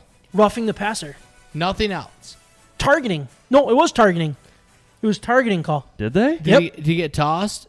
I don't recall. All right. Did no intentional grounding? No intentional grounding. So And he wasn't down before that ball came out while he was like already on his I think they ruled him down, but then they ruled targeting. And roughing the passer targeting. So he was down, safety, but the penalty. Yeah. Because otherwise it's intentional grounding, which is in the end zone, which is a safety. Yeah. Like there, what was that? Of course, Alabama gets this call, right? Oh my god! Just sucks. Sorry, you had a week where number 1 escaped. You had number 6, number 8, number 9, number 12, and number 17 all lose. Pretty big shakeup, but still the same top for the odds. You got Alabama plus 200, Georgia plus 210, Ohio State plus 290, USC and Clemson plus 1,200, Michigan plus 2,000, Michigan State plus 12,000. Why is USC It's still in there? the same. It's still the same teams. Nothing changed, even with this crazy of a week, and it's going to be the exact same thing that we could have wrote this down in Penn. What this Final Four is going to be, what this is going to look like. It's so obvious. What is your Final Four? Well, I think Alabama and Georgia are both going to be there. I don't think there's any question about that. And then it's going to be either Michigan or Ohio State, and then we'll see. I think the fourth is a little bit of a question here. I'm not going to right my shit because I don't think Clemson could do it. I don't think USC is going to go undefeated. So I just don't. It's how it plays out, I guess. I at this like point. USC. But I don't think they're going undefeated. Yeah. No, I'm with you. All right. And then Heisman odds, you got Stroud plus 260, Caleb Williams plus 320, Young plus 340, Stetson Bennett jumping into the conversation here at plus 1,400, Will Anderson 2,200, Dylan Gabriel 2,800, and at 3,000 plus 3,000, J.J. McCarthy. Better odds. Those odds than have changed, sir. a lot Have they? of- Are you kidding me? What is it now? Bryce JJ? Young plus 300, Caleb Williams plus 300, CJ Stroud plus 300, JJ 2,000. Holy smokes, that's changed quite a bit. I got these from DraftKings today. What is that, FanDuel? Motor Yeah, City, actually. Well, it's FanDuel, yeah. FanDuel, FanDuel okay. and Motor Shoot. City. Better get on that Interesting. DraftKings bet right now. Interesting. Yeah, I ain't betting on JJ. Why? I just don't think it's possible, and I don't want to have money Wanna involved. jinx it. I don't want to have money involved. But all right, we're gonna get into our picks of the week. But before we do, let's explain what Betting Hero is. So if you're interested in FanDuel's odds, sign up for FanDuel. If you're interested in DraftKings odds, sign up for DraftKings. But before you do that, go to bettinghero.com, promo code MIBETS. Is that what it is? MI Bets. And what that does is it plays the best, free money out there, basically. There's free money getting thrown around in all these programs, so just sign up for them. You get this free bets, and who's going to have the better odds for what bet you want to do. Obviously, if you want to put money on JJ, go on the DraftKings and do it because that would give you more money. That's what I love about having A promo code. over under 4.5 different accounts of sports betting on my phone. Yeah, I have a problem. But I explore the bets, man. I explore the odds, which one's going to give me what I want. That's what matters the most. But betting our picks, that's what Betting Hero does for us. Last week I went 3-3 for a 6-11 overall record. Ryan 3-3, 11-6 overall. John 2-4, 8-9. Micah? That was that Texas Heat got the best of me Yeah. making them picks. Micah went 3-3 for a 9-8 overall record. Kyle's jumping in, so he was not happy with me that he didn't do the pick. So I gave him the right in the middle of our first two weeks. Then he went out and made some picks and went 6-0. No So way. he has 11-6 overall record. But I gotta get some music here. And we're doing NFL first. Yeah, we're doing NFL. So we're going to start with our NFL picks. Trav, jump in and give us your picks too, all right? I'm going to ask you, so be ready. All right. So Thursday Night Football, we got the Chargers at the Chiefs. Two of the, I would say, favorites, right? Super Bowl favorites. This is a big Thursday night matchup. It's the This is a first big one game. with Herb Street and Al Michaels together. I'm kind of excited about that. I hope I can sit down and watch this the way I'm supposed to. Don't forget, it's on No. Prime. It's on Amazon Prime. Yep. We'll not be watching it then. No, you don't have Amazon Prime? I'm kinda just, human I'm does- just anti that crap. What What, happened in the old streaming? days where you could just Good watch for you. it on anything? Good for you. So you want to come over and watch it? Is that what you're saying? Yeah. I'll take the Chiefs -3.5. Yeah. All right.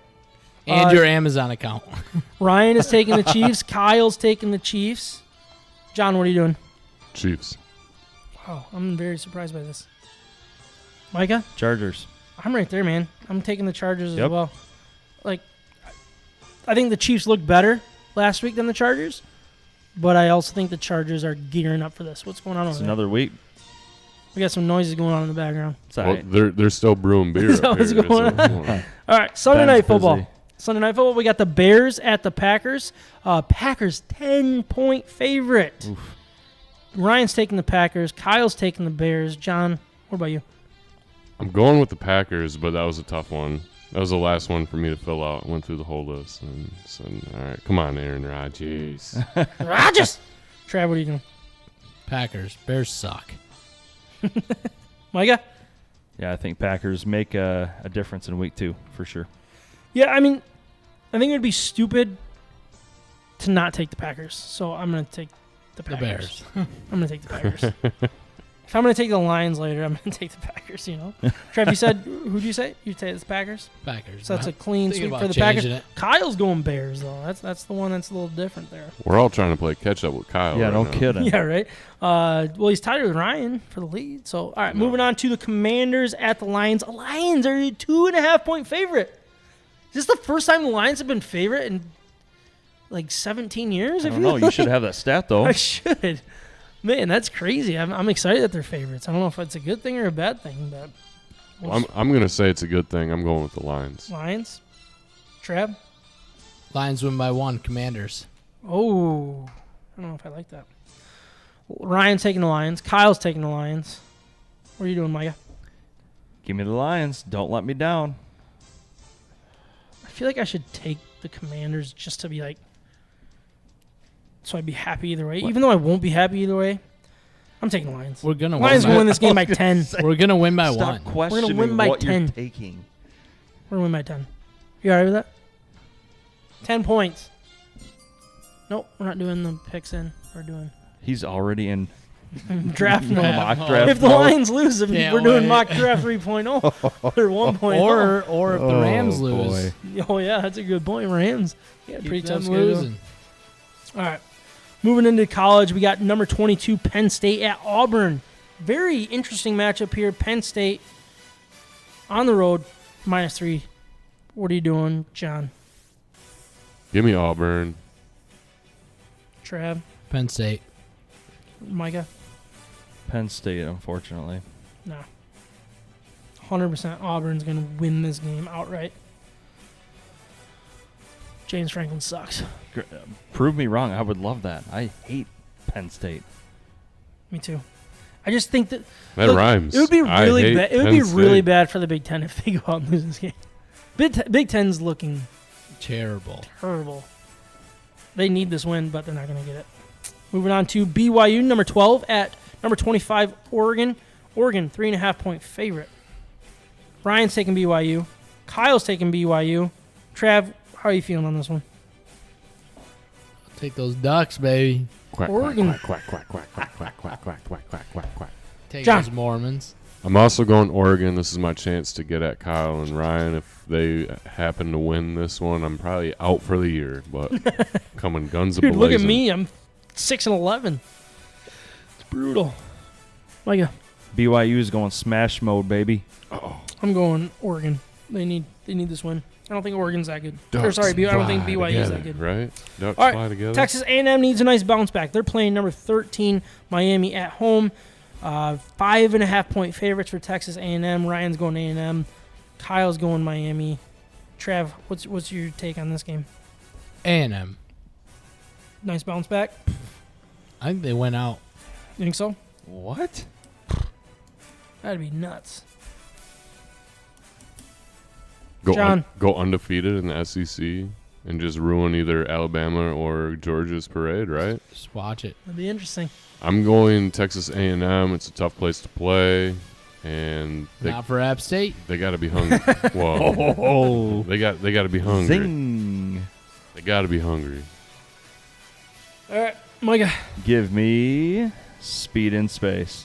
Oh, you're going Miami. Give me Miami. The U. I'm going A&M. I think they absolutely destroy Miami. Moving on to our Michigan State picks. We got Michigan minus 46.5 at home against UConn.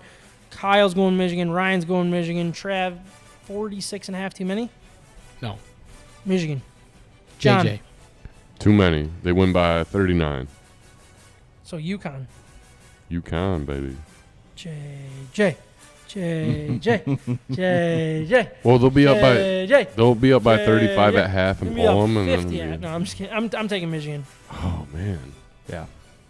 You're taking Michigan, Micah? Yeah. Oh. That's not enough points. For Oh, 6.5. boy. Sorry, boys. All right. I could get one here on the field here, huh? You could, or you could go down on the It's field. like ace in a par That means- 3. Ooh, that sounded bad.